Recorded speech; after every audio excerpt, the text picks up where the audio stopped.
Jujur, kita sangat shock, kita sangat sedih, kita tidak bisa kata-kata kenapa bisa sampai. Manajemen Arema FC menggelar konferensi pers pada Senin 3 Oktober siang untuk membahas terkait insiden yang menewaskan ratusan Aremania di Stadion Kanjuruhan, Malang pada Sabtu 1 Oktober lalu. Bertempat di kantor Arema FC, Presiden Arema FC Gilang Widya Pramana nampak menangis ketika memberi statement.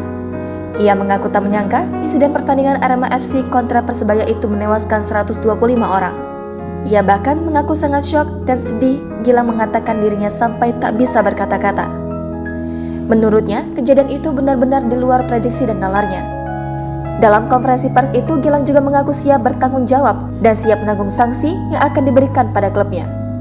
Setelah konferensi pers, manajemen dan pemain bertolak ke rumah korban untuk bertakziah dan menjenguk korban yang masih ada di rumah sakit.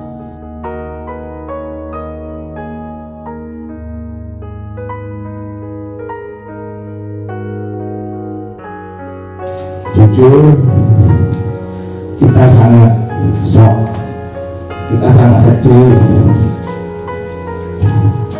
kita tidak bisa kata-kata kenapa bisa sampai banyaknya korban hingga ratusan.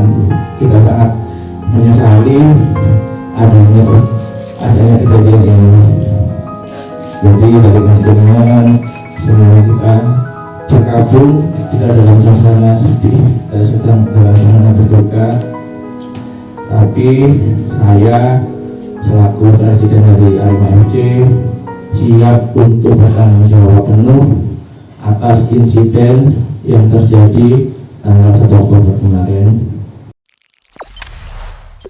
Jangan lupa subscribe, share, komen, dan like ya.